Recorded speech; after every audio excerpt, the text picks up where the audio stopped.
Why, hello there! I am Pronago, and I am going to talk about Cosmonarchy to you for the next however many minutes we have together. Going to be looking at two games between HitEmUp and ArbuzBudesh. Yes, I would love some watermelon. Let's go to Cold Sweat, a map by Week7. I believe this is an older version. You can tell because the Hatrosk with the Crucible is not here, and these bases are actually blocked by Atlases. So this is part of our Explore the New Maps sort of segment, where you did Rage Slave recently, HitEmUp versus Top Ramen. Now we are taking a look at HitEmUp versus ArbuzBudesh. If I can entertain you for a little bit of a guessing game. By the way, HitEmUp will be playing as Protoss, and I believe the next map, he is playing as Terran. So we'll see those two matchups in the two map set that we have today. I'm going to go ahead and guess that this is just regular old green. And then for ArbuzBudesh, this looks to me like it's either Asparagus or Celadon. I'm going to go for Celadon. I was right with the first time, but I guessed Celadon. I doubled down on it. And you know what? I'm going to take a page out of the book of the average person on the internet these days and just pretend that I didn't say the wrong answer. So I'm 2 for 2, I think. I think that's how that works. HitEmUp is going to be the presumptive winner of, you could say the presumptive favorite of all of these matches that we end up featuring him on. I saw an interesting set of games that were casted by Mesk. He posts his videos in our Discord server, but otherwise keeps them unlisted. So you could kind of think about that as community-minded content. If you want to see that in action, I will be mirroring his video posts in the... I guess I could probably post them to the YouTube channel under the YouTube posts thing. I suppose I might as well try to do that, just to get them a little bit more discovery. But he keeps comments off and all that stuff, so if you want to actually discuss the videos, you got to join us on Discord. So you can think of that as a more community-minded thing, but you can also catch those in the Coffee channel of our Discord server if you just want to keep up to date with video releases and the like. Now, Arbuz is going for a very tepid one-gate opener here, but we already see HitEmUp deviating from that with a faster gateway ever so slightly and a lattice follow-up with a lot of S-Beam being harvested. My speculation being that he's going to be going for mineral-focused early games so that he can, bank that Vespene up for fast embassy play. We've got a low-ground pylon out of Arbuz here. He must be planning something. If I'm right, this is also like the first time they're playing on this map, but I'm not 100% sure about that, because obviously the first time we saw HitEmUp and Ramen take fight on Rage Slave, that was also the first time that anybody had played that map, I believe. At least those two in particular. So interesting stuff. The Hierophant first, we've been talking about this. It's kind of a Protoss staple these days to go Hierophant first. I'm trying to think about this pylon radius. I feel like you can probably fit a Warden up here from that pylon, and then also, I guess, like a gateway or something over here. Oh, yeah, okay, that is sort of what he's doing. He might consider the Warden up ground, but, versus Protoss, right, there, a lot of their units are ranged, and so I'm not sure that would actually be that good, but just sort of thinking about it in other matchups, I think this pylon placement could be pretty nice, because you get that cliff advantage, +2 weapon range when you're aiming down a cliff, so the Warden does benefit from that. So placing it right here above this, like, face-looking tile, which I guess isn't really a face after all if I really focus in on what Blizzard intended it to be, but I always thought it was like an eye and then like a nose part and then a mouth. You know what I'm saying? So anyway, hopefully you guys figured that one out. Vassal going to go ahead and scout out over here. Coming in from the north of ArbuzBudesh's main. We do have an Ecclesiast about halfway done. Looks like a Nexus setting up here for it. Embassy is indeed on the way, but I actually don't know what all the Vespene was for then in the early stages of the game, because it's coming a little bit late. Vassal just going to complete the scout. Arbuz, what are you going to allow for? He's just going to go ahead and pick it here. Will end up spotting the Nexus, so not able to deny it fast enough to see what's going on, but I feel like if he had reacted to it as soon as it came in within vision range of his gate, he could have maybe denied him scouting anything other than the only gate there, and then, at that point, HitEmUp starts to think, whoa, wait a second, what's happening here? I gotta get more info, and maybe has to dedicate more resources to that. As of right now, our presumptive favorite here is going to go ahead and drop a second embassy, so you can see that sort of style, and clearly banking up with intention towards a Nexus, so he's going to see if he can just really spike up in worker count here. Embassy coming for Arbuz a little bit later, but now the Manifolds, which provide an armor penetration aura to units when they're attacking, are going to help out this army a little bit here. But you can see some nice focus fire to pin down the first Ecclesiast, and then that Hierophant doing some nice slowing onto a Manifold to get yet another pick. So important sort of scalps to take, because the Ecclesiast is like sustain, anti-melee, that sort of thing. The Manifold obviously fire support, not great DPS by itself, but is going to allow the Drakidins to deal more damage to the gateways, the Zealots, etc. The only thing that the Manifolds are not helpful with is the Ecclesiast, which doesn't have any armor. Everything else, though, is fair game. Now, looking at another embassy coming here, I actually feel like Arbuz has sort of blindly, in a way, went for a fairly safe play. He might just know HitEmUp's reputation. They've obviously played a decent amount. I guess that's not obvious to anybody who's just never heard of these guys before, but they have played. They're pretty active, so they have played against each other, and they've definitely seen each other's games now and again. And so, knowing that Arbuz, as Arbuz probably knows, that HitEmUp is going for that double embassy, going for a double embassy of your own, and going for a witness to confirm scouting seems like a good play here. We already have a witness out for HitEmUp. And that Nexus is nearly finishing here. Worker count dead even for now, but HitEmUp will start to stretch ahead with his 3 worker production. Of course, technically that is available for Arbuz, but he's going to go for the witness. Now he's trying to scare away HitEmUp's forces.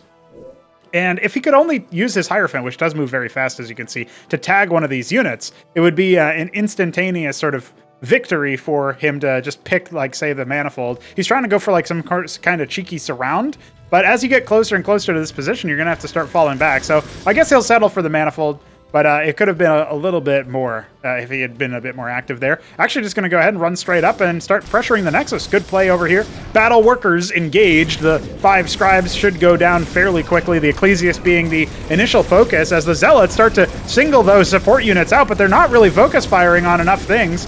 And so it feels like this is a HitEmUp Ecclesiast. I know I feel like Arbuz himself didn't realize that because he just kind of blew right past it. So he ends up picking 1 Ecclesiast, a couple of Drakidins, and of course a couple of Scribes. That's probably, I won't say as good as it could have been, but definitely feels like maybe he opted into that fight with a little bit less grace than he needed if he wanted to come away with a more demonstrative, victory in terms of military. I do think his army was favored in that situation. Now, the witness is spying out on all of this stuff, and it is going to see the double embassy in response. No triple, no escalation on the macro side from HitEmUp, but he is adding rogue galleries. This is an interesting choice because I've seen that Arbuz himself actually favors some nice Vagrant spam. Looks like he's setting himself up for that exact thing, building 4 of those in the right side of his base. So he's probably going to be going for Mass Vagrant as a sort of pivot away from the front line. I've also seen a lot of other Protoss players. I think it's safe to say by this point, by the way, Protoss is the most popular race that we have in Cosmonarchy. You think about all of the mid-table Protosses, you think of names like, Dead Infested, Smarty Cakes, Jujic, 3 Crow, and then you think about, obviously, Arbuz being the sort of perennial, like he's the class 1 Protoss. Nebulheim obviously switching to Protoss after his victory in Acropolis. But like those names rattling off, you have a hard time picking up that many Zergs and that many Terrans that are active on the same way. These guys are grinders. These guys play all the time. Dead Infested a little bit less so, I guess, but Jujic is playing all the time. Arbuz is playing all the time. Smarty Case is playing all the time. So there's some nice names there, and I think a lot of the newer players also kind of gravitate towards Protoss if they're trying to be like tournament ready immediately. But hey, you know what? We got Zopies in recently, got Shopkeeper Dog, of course, classic Terran player. So we got some Terrans too. We got some Terrans coming in, and the Beaver, Mystery Me coming back. It's a great time to be involved in Cosmonarchy's PvP scene, I can tell you that much. Unfortunately, it's not a great time to be this Hierophant. Embassies do extend off to the right a little bit, so you will get them stuck pretty frequently if you try to use them as part of your SimCity super close by. So that's something that a lot of Protosses actually struggle with. I think Protoss struggles the most because Terran can lift off and Zerg structures, you don't need as many, and they also occupy less space. So it's kind of interesting to think about it like that, but yeah, it is indeed something that I think we can all appreciate. Now, a battle worker is actually was trying to be an expansion worker at some point, but hey, putting down the pylon, not a bad shout here because it is going to focus a couple of these units onto that. Now the Vengeance proc here, Ascension proc, is scaling up the attack speed of ArbuzBudesh's forces ever so slightly, but Charlatans are out in full force, and they are going to start throwing them balls around because that debuffs enemy units. Warden has finished over here. It's going to occupy the forces of HitEmUp ever so slightly. Arbuz a little bit of time to try to pick some of these high-value targets. I think the Charlatan being a key among them. Here's the focus fire onto that. Vagrant's starting to fall, though, and only a couple of Hierophants remaining. Where is the army for Arbuz? He's got a decent amount of resources in the bank, especially Vespene. He's kind of been reduced to just seeing if he can pick some targets here and there. And this Nexus, it hasn't actually been touched just yet. So as it starts now, we are going to need to see Arbuz respond. And you know what? He's doing an okay job for now, trying to, you know, leverage the Nexus's considerable durability, but the Manifold's really helping with the armor penetration. Suddenly those get sniped out. That Charlatan really needs to go if Arbuz wants to win this fight eventually. No reinforcements yet coming in from HitEmUp. He's trying to mass up instead, and that Charlatan still is not yet gone. One Manifold remains to really help with that Nexus, but the DPS significantly decreasing, so I think Arbuz is going to be able to stabilize, but the worker count has really eclipsed for HitEmUp. He's already got, you know, he's been producing steadily behind this. A single synthetic synod for the classic Demiurge, most likely, is now in play. Not exactly keeping focus fire there, but reinforcements are going to help clean that up. So the Vagrant, when it dies, it turns into a Shade, which you can see here, and eventually will die. It has timed life. It takes HP damage constantly until its inevitable demise. And the Vagrants are pretty good as like chaff units because of that double life that they have. But you know, like kind of underwhelming stats for a 150 mineral unit. Yet when they die, they get more attack speed, more movement speed, and sure, they lose out on durability, but I mean, that's fine for the kind of bang for your buck, so to speak. A defensive engram here. I will point that out. Arbuz has put in some resources on static defense where HitEmUp's actually played pretty greedy. Double Ardent Authority with a Crucible. He's going to go into that heavy mech style. I'm guessing it's going to be Architects to try to siege down Arbuz's position without having to commit the same way. He also has a Flyer Horde, so there's so much going on in this game with HitEmUp's composition. He's kind of trying a little bit of this, a little bit of that, but the preemptive engram, it might not be fast enough. Yeah, if Arbuz is lucky, it'll be able to finish. I feel like HitEmUp focusing this one down is not ideally the situation. The Barghest, you can see the same overlay that was present on the Manifold. That's because it increases the armor penetration just like the Manifold does, but in a wider area. And you can see it's really helping the Vassals pick this Synthetic Synod, an expensive loss for Arbuz, who's no longer going to be able to leverage the mind-controlling powers of the Demiurge. Depowering 2 of the Rogue galleries here is a little bit of a more of an annoyance than anything, but the engram does finish in the meanwhile. Another one started on the front lines, but this base is going to potentially be the next victim. You can see the Barghests are definitely going to help the Vassals snipe structures. So this is one of the cases where it's a pretty obvious thing, but when you have a unit like the Barghest that when it's, as long as it's decloaked, increases armor pen, and then you have a unit like the Vassal that really struggles with armor because it deals very low damage and has no armor pen, suddenly those kinds of interactions show up where you're basically, in a localized way, upgrading your Vassals as long as you have this unit with this particular aura nearby. In the same way that we saw the Manifolds really help Vagrants and Dracodons try to deal damage to the Nexus, I would say even the Ecclesiasts and Charlatans were getting in on that action as well. That's the kind of thing that we try to go for in Cosmonarchy is, you know, have those upgrades be local, be positional, be dependent on composition and decision-making in both a micro and a macro sense, as opposed to relying super heavily on just pushing a button when you have enough resources and building timings out of them. That can be interesting, but in my opinion, not as interesting. Now, we are only now realizing that Arbuz was not harvesting from this geyser, so killing those workers might have been a sort of a blessing in disguise for Arbuz. Losing them means that he'll immediately resaturate them. Although so far not the whole way through. Setting up a Warden, remade the Synthetic Synod, nothing out of it just yet. Remember that when you lose a structure that's producing a unit, you do get that Q refunded. I really should look at the code again, because I think if you lose a structure that is, say, like has an active queue, I don't remember if that active queue is 75% refunded or 100%. I'm pretty sure it's 100%, just like as if it were canceled. And then the way that it's 75% is if you lose a like if you cancel an incomplete structure, you don't get a full refund. So that is those are the maths, those are the laws there as far as those resources. Now, obviously, we've kind of glossed over the fact that HitEmUp has, again, more workers. Arbuz has tried to come back into it. And you know what? Those Vassals end up getting picked. So those are no longer really going to be a raiding threat. But look at the army here for HitEmUp. He is charging forward with many Vagrants, some Golems on the front line. Good anti-splash, although by themselves, you kind of want to pair them with other things. As you can see, that one did get focused down pretty heavily there. But the Architects are going to be the main story here. I'm not even sure if they would be necessary, but they are absolutely going to help wipe out the back line here before the front line even needs to get in and close the distance. Arbuz realizes that losing that synthetic cyanide to the Vassal and Barghest sniping raid, that was too much after he had already been behind. Because that was kind of his ace in the hole. He was leveraging endgame technology for Protoss, and that was brought down before it could train a single unit. Not really the best look for him, so he will end up dropping that first map. HitEmUp taking it. We have one other match to cast over here on the same very map, so we'll see how that one plays out right now. And we are getting into match number 2. HitEmUp now playing as Terran. We'll see something different from him. ArbuzBudesh, Protoss, the same spawns as before. You know, HitEmUp, I'm guessing this is actually Midnight Green. Looks like it, indeed. And Arbuz, it's not peach, but it looks like a color near peach. Maybe it is peach. But I don't think we actually have a peach. I know we have a mango, and we have a pumpkin.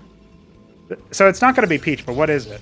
It's bronze. Oh, I definitely wouldn't have guessed that one. You know, it's actually, it's kind of, I don't think this is intentional from HitEmUp. It's, I mean, when I say I don't think, it's definitely not intentional, but it is kind of troll to tell your opponent your race a little bit late, because Arbuz, you know, you put this defensive pylon here. He did that in PvP as well, but if your enemy is Zerg, sometimes you'll see Protosses put the pylon by the Nexus so that they can pull workers to defend it if it's a 7-pool or one of those really, really fast military, not all-ins, but like a heavy, very aggressive opener that needs to get damage in order to even be even. But the gamble you're pulling there is that you can actually win the game. You just ask BiddyB how that went in the Fraud of July, recent tournament that he participated in. Did the 7-pool, or was it an 8-pool? I think it was 7-pool, but he said all of those were 8 pools. So, you know, it's hard for me to remember. Everybody's got their own favorite timing for that sort of thing, which is a different point that I was actually thinking about pretty recently here is it's really cool that some of the top players that we have, I think all of the top players, they all have their own style, their own fingerprints. And that's one of the things that I, as the lead designer of the project, but also as like, I guess you could say a statesman for the project, a spokesperson for the project. I feel like when you're talking about Cosmonarchy and you're trying to represent it, one of the things that maybe can go under the radar sometimes is just how many strategies there are available and how varied the project actually ends up being at the highest level. So, you know, a little bit of, you know, like patting myself on the back a little bit for that. But I mean, it would be silly of me to pretend that it was only me doing it, because it's a lot of testing, a lot of time and effort placed by a lot of other people. And, you know, shout outs to all of the homies who have been playing the project, who have been enjoying it, who have been giving their feedback. And of course, all of the people who have actually provided material contributions, be they code like Veek and DF, art assets like Solstice and Balethal, and of course DF. You think about the Diadem, right? The Ion Cannon, that's DF's work. Shout out to him. And of course, everybody making maps. Veek's map is what we're playing on right now, Cold Sweat, as a reminder. But some interesting stuff overall. I'm a happy camper as far as that's concerned. So don't get confused. This watchdog here is going to be airlifted because it can fly. Eventually, it'll be remodeled to have landing gear on it, similar to how we did to the anchor. I don't think we'll see an anchor in this game, but if we do, I'll point that out to you. It's the new bunker. And the watchdog is going to fly in here as a scout. Now, the Hierophant is here, and will probably be pulled to try to deal with this watchdog. But, you know, we'll see what Arbuz is, because he might remain stoic here for the purposes of waiting. Like, is this a bait? Are you doing this just so I pull my units away to kill the scout, and then you, you know, run in with a bunch of vultures, right? Which could conceivably be the case. But actually, HitEmUp is back at home, spamming out Cyclops. So a classic move there, I would say. Let's see what ends up happening, though, because Arbuz scouts that. It's a similar opening. We see the same placement of the Warden in the gateway, probably engineered to withhold early commits, you know, committals and sort of attacks. Now we actually have an anchor, so scratch that. We will be able to see it. See that treasury is indeed over here, neutral town center that when you harvest from, you can return to. A little bit of tickling, but really the Warden is able to pick that and shoo away most of the attacks. Now, I don't think that HitEmUp should be trying to trade into there, but he is going to end up losing one of his Cyclops. He can send the wounded one into the anchor. You can load mechanical units into the anchor, because internally there's no such thing as bio and mechanical anymore. We've removed the distinctions from that, because those were essentially like... Hard counter might be a strong word if you're one of those people who, like me, who thinks that hard counters are really dumb. But realistically, it was pretty dumb that like certain units and abilities were completely useless. And, that's one of the balancing acts that you had is, that's one of the reasons why mech is almost impossible to pull off versus Zerg unless you get really nice timings. Now, this zealot is over here to try to block the anchor landing, and indeed it is going to work for now. He needs to be able to get on top of it and try to keep on top of it before it unloads, and it looks like this attack by HitEmUp will be thwarted. Great stuff from Mr. Arbuz. Apparently, he did not want the Cyclops watermelon. Now, this one's very wounded, so as long as he is actually on point trading after it, he's good to go there. A little bit of lost mining time, but that was a lot of micro and a lot of investment, I would say, with little gain. That being said, HitEmUp does have extra workers. He's building a star pad, probably for a drop if I had to speculate, but could also be going for ant seals as a detection and a defensive mechanism. Ministry expand, the fact that he's been able to do that with the tempo. Another thing that's probably worth pointing out is I think you can construct Protoss build orders, and this should be a focus for everybody who's playing Protoss right now. Try to find out a way that you can achieve tempo over the Terran player. Because if they go mech, sure, they might have some tempo if they pump out a lot of Cyclops, but there's got to be some build order out there that lets you just smash them. And I know Arbuz has been going a more eco-focused opener here, so he did end up seeding that over, and, there's play there. What does he want to do with that, faster Nexus and stuff. But if you're up against a player like HitEmUp, who is just going to take that opportunity to basically greed, then what are you really going to be doing with that? We've got quadruple worker production queue very fast into the game. We saw how fast he went double embassy into an expansion. This is basically the Terran equivalent. Quarries train workers just like the ministries do. So the star pad is going to go for ant seals. That's for protection. His army, very brittle. He has, 9 Cyclops and a single Vulture. You got a couple of well-placed lobotomy mines. This is the kind of thing that Arbuz can pressure for. And if I'm him, I walk up here and just start smashing the quarry. You got the manifolds for armor penetration. Great choice. And you can see how fast that goes down. That's a very expensive add-on to lose this early into the game. I think everybody, including Shopkeeper Dog, just shuddered. A nice stun there for in favor of HitEmUp. Only locks 2 of his own Cyclops. And you can see that area damage from the Cyclops that leaves behind this little delayed explosion that deals its own weapon damage again with no fall off or anything on the splash. So it's just 10 damage to anybody in the area. Definitely a powerful choice. And you can see it's a little bit of heckling. The direct damage, not that impactful at the end of the day, but definitely ends up escaping with only losing the front line at this point. Is actually something that Arbuz should feel okay about. Now, he did have a lot of resources in the bank, not making anything out of the lattice right now. Gonna go ahead and try to re-engage while the ant seal is busy elsewhere. It actually absorbs a lot of damage anyway, even though it wasn't over the right units, because it only protects units that it's flying on top of. And you can see how, in this number, the Cyclops is not necessarily the right choice, or at the very least, it's something that you have play against.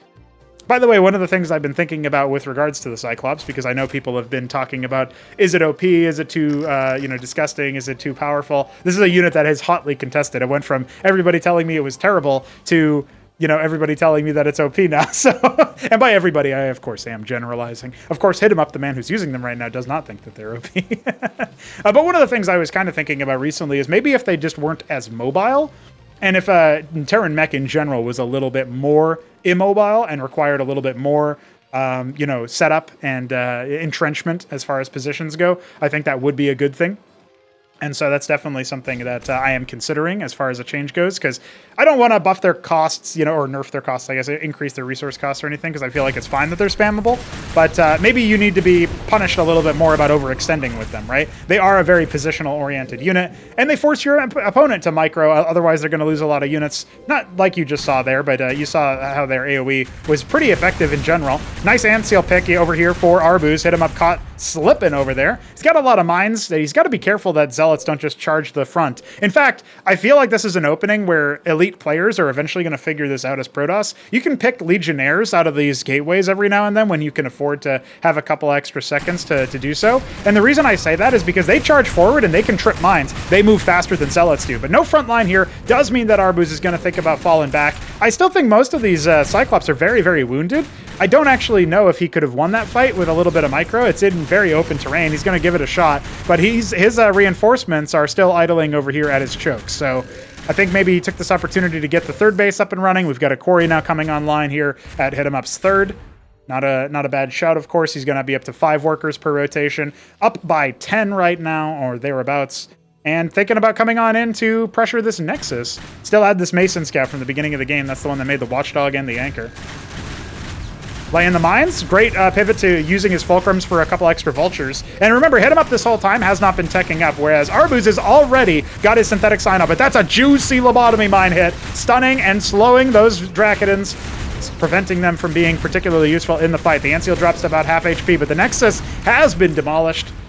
And even though he lost a lot of military for that, it was still pretty good for HitEmUp. I'm going to say he's very happy with that situation.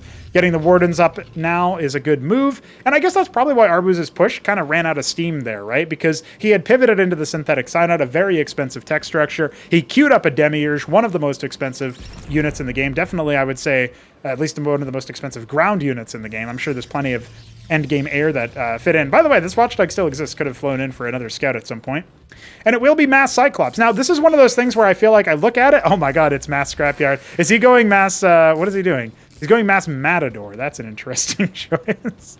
I think this is one of those situations where, like, Top Ramen was like, dude, you should try playing with Matadors. Because I remember hearing that... it didn't work out, so I'm interested if that's the only sort of spoiler I'll play. I don't even know if this is the right replay for that. Is he putting a treasury down on the front line? Cyclops Vultures over here. Focusing down yet another quarry. And you got to watch out about the Demiurge, right? Because the Demiurge will just steal your Ancials. In fact, that was an opportunity that I think Arbuz missed there. He's got to watch out because he doesn't really have any front line, so he needs to protect the Demiurge from being committed upon. Matadors do deal really nice damage, and they can also really help versus the Zealots. But the Ancial goes down. One of the Ancials does end up changing allegiances. Now, it takes double damage, so it's not as effective as a defensive unit here. But it's pretty good as far as, detection, right? You always favor that. Now you don't need to make a witness to reveal those lobotomy mines that were causing you so much grief earlier. Even still, though, I think Demiurges are going to struggle versus masses of enemy combatants. You don't have any splash to try to deal with that. Now, the Matadors themselves are pretty fast. You talk about mobility. They are a unit...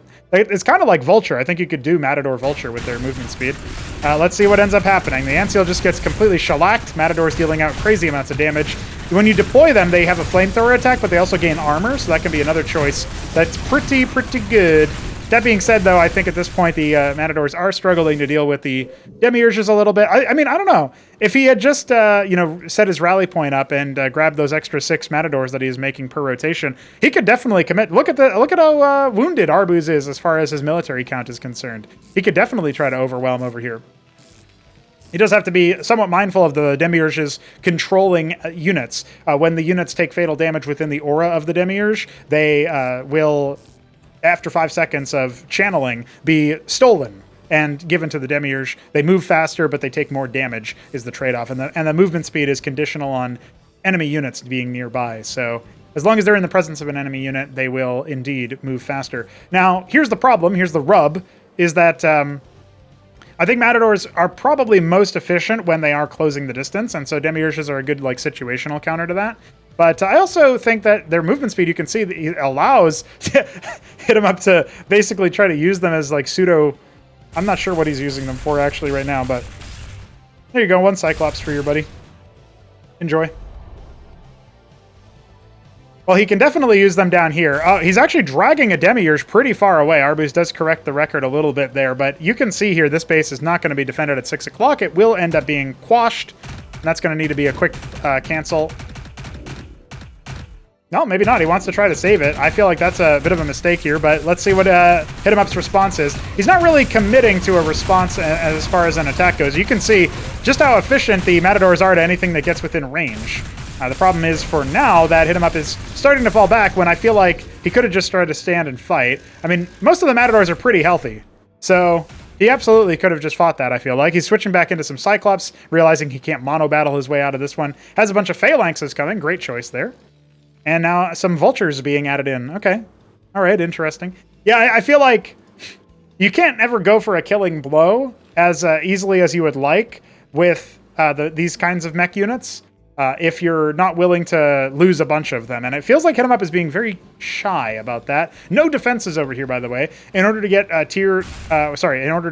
defenses that are anti-surface, you do need tier 2, which just got started for HitEmUp. It's the Atlas, the engineering bay graphic. Nice flank of Matadors over here, far away from any Demiurges, so those are not going to be provided to Arbuz. In fact, many of his demiurges are starting to get destroyed, whittled down. He's got 4 of them still alive, of course, and none of them have technically fallen just yet. But it's working out pretty nicely for him. You know what would be really nice is if he could deploy one of these Matadors to rend the armor, throw some Hurricanes at them just to choke them up, and now he needs to commit with all of his army. He's got half of his army not actually engaged in this fight. This is a fight that HitEmUp can try to be victorious in. Gotta go for the Vultures, whittle down everything except for 2 Dracodons, and of course the Demiurges themselves, but that's what the Phalanxes are going to be for. And Arbuz is going to see if he can make a retreat. Now this Demiurge is going to end up getting stunned. Does HitEmUp jump on that opportunity? No, he does not. That feels like a really missed opportunity there. And in fact, he's just... No, okay, now I think he's going to go for it. But Arbuz can just follow back with it. He's trying, but yeah, the Demiurge is just going to walk away. See ya. Maybe talk about another unit that might need to move a little bit slower. You never know. You never know. What will I do next? Find out next time on Cosmonarchy Update Z. Yep, Turncoat Antseal helping out quite a bit, clearing this minefield. Ends up being really impactful, actually. Arbuz still not making any witnesses. At least that I can see. Now, great lobotomy mine that didn't end up getting cleared on the left-hand side is going to intercept any attacks towards the Phalanxes. Vultures and Matadors all uniting their forces and their powers to do their best to annihilate ArbuzBudesh's forces. And even though he still has 5 Demiurges, hasn't lost a Demiurge yet, he's lost damn near every other unit that he could possibly have made at this point. Vagrants by the 5. Doesn't matter. Seems like it's all well and good right now. Nexus coming up in the... I guess you could call it, what is this? The 3 o'clock, I guess? The upper 3, 2 o'clock position? Whatever you want to call that. By the way, that's how funny I am. Instead of saying like 2 and 4 or whatever, I just say upper 3. But you guys know what I mean. It's fine. I will say right now, what I'm seeing out of the Phalanxes, which, by the way, compared to Starcraft 1 siege tanks, obviously they are omnidirectionally rendered, and they also fire mortars instead of firing hit scan attacks. So when you see the mortar shells like that fall in, they're doing pretty well for themselves as far as splashing down a lot of the Protoss forces. And look at this, a nice little entrenched position up here, +2 weapon range. Remember, even though it says that this is how far the range is concerned, it actually goes a little bit longer than that because of the cliff advantage. I mean, I still feel... Oh, I like this. He's sort of like preemptively putting down some Matadors to slow down the force here, but he needs to be able to protect them with the Phalanxes, otherwise the Demiurges are just going to do this. However, if Arbuz isn't careful, he's going to get dragged up into this very entrenched position, including the cliff, which still provides advantage all the way down to around here on the ramp. So this is a little bit rough. I do think more Matadors would have been useful to stop the Vagrants from charging the ramp on that right-hand side, and of course on the left and south in general, they are going to go ahead and come on through, and that will be a hold broken. HitEmUp not able to actually secure a position there on that flank. It was pretty effective, I would say, at draining the coffers a little bit from Arbuz. He did end up losing yet again most of his chaff, and if he sticks around long enough, yep, he's got his own Masons. Don't we love to see that? A couple of them moving down to the bottom left. You can tell what HitEmUp's plan was, I think. He was planning on going ahead and pumping through with a whole load of like resources down here to harvest and return to the treasury directly. We did see him figure out where his Mason stack was over there. There's no idle worker button in Cosmonarchy, so you do have to actually pay attention. There's no auto rally or anything like that. You do have to pay attention. It's Mass Cataphract is going to be the next choice. They're not as efficient as Phalanxes, but they don't have to deploy to make things happen, so they can be a little bit more free. You can see unsieging those Phalanxes, they get 4 armor, excuse me, in siege mode. Very efficient there. Nice lobotomy mines catching the first 2 Demiurge kills of the game that I've seen. At the very least, I have to throw that qualifier in them, but I'm pretty sure the first 2 ones. Pathing LOL. Yeah, that's a classic move, you know. You know what? Vagrants are back, boys. And so too are Vultures. Mostly Vultures are back right now. Quick, take your Antseal back. Will he take his Antseal back? He has no anti-air. Might have been a choice that Arbuz wants to do. He's got Fulcrums coming down somewhere. I'm not quite sure where he put those. Oh, down here. Great. We love those. He's seeing if he can punch on through here, but the answer is definitely no. Look at all this mech. He's going to try to fight... I think he's going to try to fight a Terran player with Cyclops because he's like, God damn, if only I could build these units. I finally have them. the Mason Uprising, Sentinels being constructed. Oh my God. Remember, units that are, and structures that are made that are tyrannized take extra damage, 150% damage instead of 100%, so they are a little bit more fragile, but the Masons do evacuate. So there is that. Here comes some Vagrants. There's only 2 Sentinels here. They can definitely deal with that, but they're kind of getting caught on a right-click instead of actually being on an attack move. More Fulcrums coming down. That 6 o'clock base is completely dead. There we go. Killing off some of these Sentinels, trying to repair it. Not going to happen. So, I don't know what I'm watching over here at 2 o'clock, but that's okay. Worker transfer, most of them end up getting out. Well, I say most of them. I would say 2/3 of them, which is most. And now we've got the Solarians out with the Fulcrums being made. Dude, tell me this is not epic. I feel like HitEmUp long ago got to the point where he could win this game, so this is kind of funny. I do think he was really timid with his Matadors earlier. He probably could have won with just those, but maybe he hadn't looked at the replay yet, so maybe that'll be new news to him. What are you going to do to the Solarians, though? You've got Durandals and Cataphracts. I guess Cataphracts are going to be pretty good at trying to deal with the Stewards, but they don't have any armor pen. And Stewards actually do have a good amount of armor. Trying to think, I guess we'll have to wait for them to launch. Yeah. So they do have 3 armor, so they're actually not taking as much damage as you would initially expect. Is the Cataphract count high enough that it doesn't matter? That would be a question that you might want to ask. And there's only 2 Solarians, say make it 3 now, but the ground army is starting to get nuked, and you know, sure, you can start trying to steal these Durandals and use them as sort of a meat line, a meat shield, but when you steal your enemy's units and they take more damage, that's not really going to be as efficient for tanking all of that damage. And look at the Cataphract count, it doesn't matter. I think the Steward count is pretty low at this point. Sure, you've been making Palladiums for Phalanxes, but it wasn't fast enough, man. It wasn't fast enough, and I'm pretty sure HitEmUp's about to take this game. I'm not 100% sure. Maybe Arbuz is cooking something, but I don't see anything on the production tab that would lead me to believe that. A lot of money in the bank for, I would say both players. HitEmUp just spent it all down by queuing up some Goliaths, probably. And he's keeping his money low, making it look good at the end of the screen there with over 3K in the bank for Arbuz. Not able to keep that down the same way. Needed to scale his production somehow. I would love to see somebody, as impractical as this sounds, somebody should definitely try building mass Ardent Authorities, like 8 Ardent Authorities, and pumping nothing but Servitors, because I feel like those are really powerful units, but nobody would ever use them because look at all the other units I can make out of that structure.